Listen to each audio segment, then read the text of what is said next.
Hello! ఈనాటి మన విశ్లేషణకు స్వాగతం.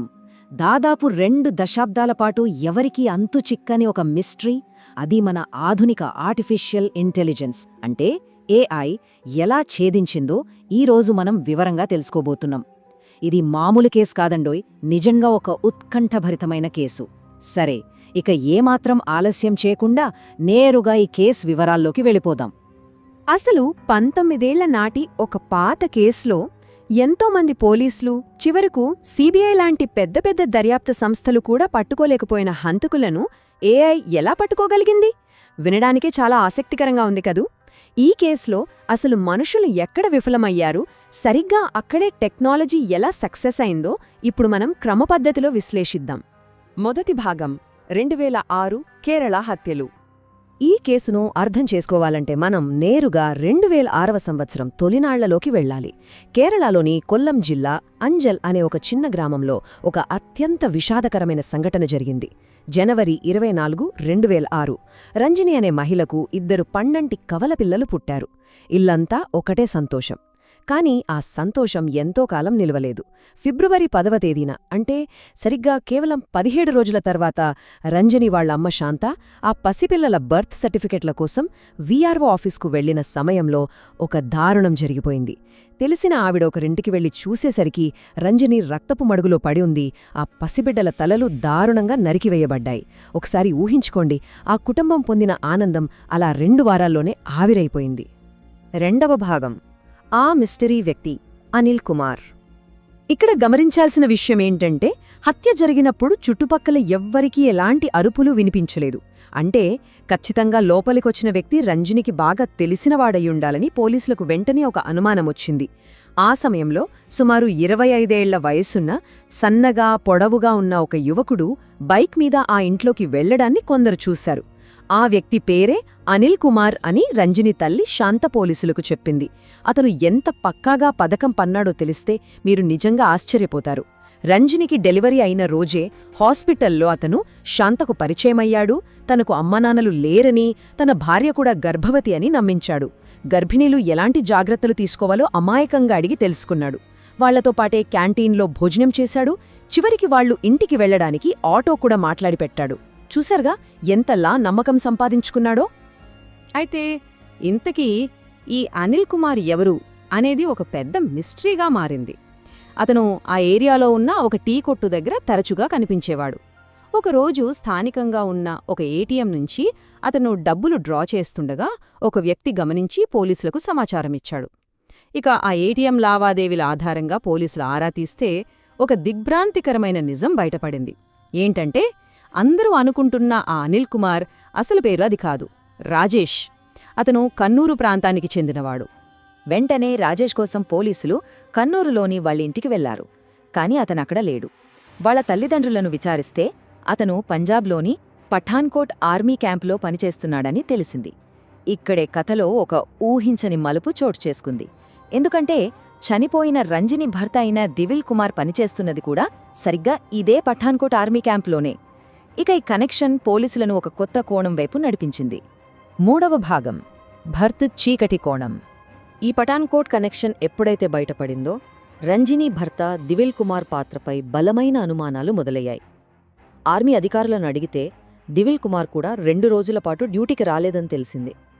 అప్పుడే శాంత తన కూతురిని, మనవరాళ్లను చంపించింది తన సొంత అల్లుడే అని పోలీసుల ముందు సంచలన ఆరోపణలు చేసింది. ఇక్కడ మనమొక దారుణమైన నమ్మక ద్రోహాన్ని చూడొచ్చు. రంజని, దివిల్ కుమార్ ఇద్దరూ ప్రేమించుకున్నారు. రంజని గర్భవతి అయినప్పుడు దివిల్ ముందుగా పెళ్లి చేసుకుంటానని మాటిచ్చాడు. కాని నెలలు గడుస్తున్న కొద్దీ రకరకాల సాకులు చెబుతూ పెళ్లిని పోస్ట్పోన్ చేస్తూ వచ్చాడు.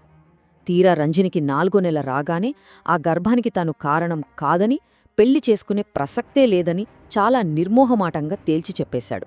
ఈ ఊహించని పరిణామంతో షాకైన శాంత, రంజనీలు వెంటనే పోలీసులను ఆశ్రయించారు.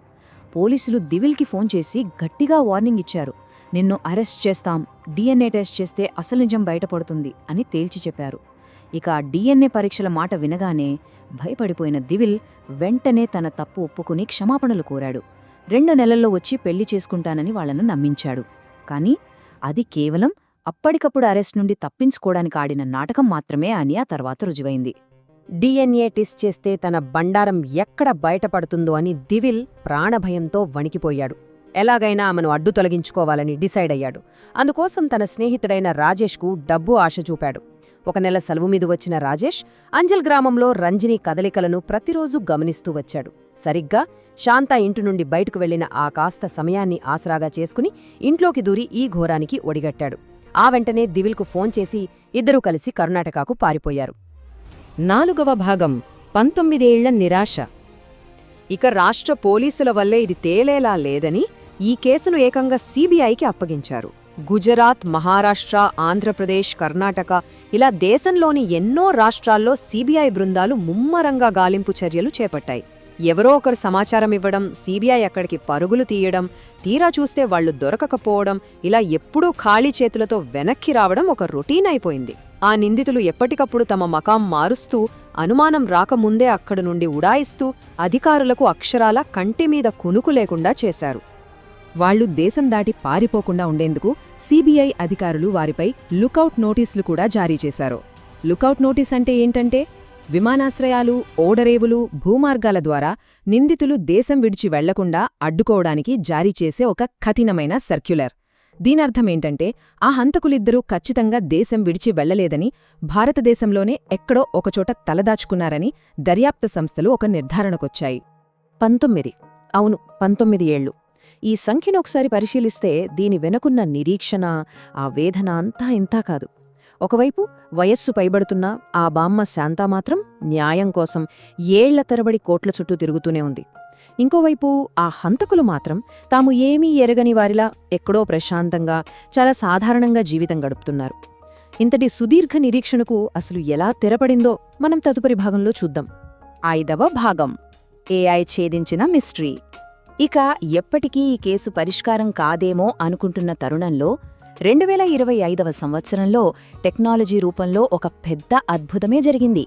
19 ఏళ్ల ఆ చీకటి రహస్యాన్ని ఛేదించడానికి మన ఆధునిక సాంకేతికత ఎలా ఒక బ్రహ్మాస్త్రంలా మారిందో మనమిప్పుడు చూద్దాం. పోలీసులు రాజేష్, దివిల్ కుమార్ల 19 ఏళ్ల క్రితంనాటి పాత ఫోటోలను AI సిస్టంకు ఇచ్చారు. ఆ AI 100 కోట్ల ఇంటర్నెట్ ఫోటోలను స్కాన్ చేసి కేవలం ఒక్క గంటలోనే ఒక ఫేస్బుక్ ఖాతాలోని పెళ్లి ఫోటోతో వీరి పోలికలను పర్ఫెక్ట్గా మ్యాచ్ చేసింది. ఆ ఫేస్బుక్ ఖాతాకు లింక్ అయిన ఫోన్ నంబర్ ద్వారా వాళ్ల ప్రస్తుత నివాసం పుదుచ్చేరిలో ఉందని అధికారులు ఇట్టే కనిపెట్టేశారు. కోట్లాది ఫోటోల్లో అచ్చం సముద్రంలో గుండుసూదిని వెతికినట్లుగా AI ఈ పనిని చాలా అద్భుతంగా చేసిపెట్టింది. జనవరి 3, 2025 ఎట్టకేలకు న్యాయం గెలిచిన రోజిది. పోలీసులు హుటాహుటిన పుదుచ్చేరి వెళ్లి చూసేసరికి ఆశ్చర్యకరమైన విషయాలు వెలుగులోకొచ్చాయి. ఆ ఇద్దరూ తమ పేర్లు పూర్తిగా మార్చుకున్నారు, వేరే వాళ్లని పెళ్లి చేసుకున్నారు, వారికి పిల్లలు కూడా ఉన్నారు. అందరూ కలిసే ఒకే చోట బతుకుతున్నారు. వెంటనే వాళ్లను అదుపులోకి తీసుకుని విచారించగా తమ నేరాన్ని వాళ్లు అంగీకరించారు. అలా 19 ఏళ్ల సుదీర్ఘ కాలం తర్వాత నిందితులు చట్టానికి చిక్కారు. చివరిగా 6వ భాగం టెక్నాలజీ 2 ముఖాలు. ఈ కేసు మనకొక బలమైన సత్యాన్ని గుర్తుచేస్తోంది. టెక్నాలజీ అనేది కేవలం ఒక పనిముట్టు మాత్రమే. దాని ప్రభావం అనేది పూర్తిగా దాన్ని వాడే మనుషుల వివేకం మీదే ఆధారపడి ఉంటుంది. ఆర్టిఫిషియల్ ఇంటెలిజెన్స్ వల్ల ఉద్యోగాలు పోతున్నాయని, డీప్ ఫేక్లతో తప్పుడు ప్రచారాలు జరుగుతున్నాయని మనం తెగ ఆందోళన చెందుతున్న రోజులివి. కానీ అదే AI ఒక తల్లి 19 ఏళ్ల పోరాటానికి సరైన ప్రతిఫలాన్నిచ్చింది. ఒక అంతుచిక్కని కేసుకు ముగింపు పలికింది. టెక్నాలజీని మారణాయుధంగా వాడతారా, లేక ఇలా న్యాయాన్ని గెలిపించే సాధనంగా వాడతారా అన్నది కేవలం మనుషులైన మన ఉద్దేశాల మీదే ఆధారపడి ఉంటుంది. ఏమంటారు? ఎంతో ఆసక్తికరంగా సాగిన ఈనాటి మన విశ్లేషణలో పాల్గొన్నందుకు ధన్యవాదాలు. మళ్ళీ మరొక అంశంతో కలుద్దాం.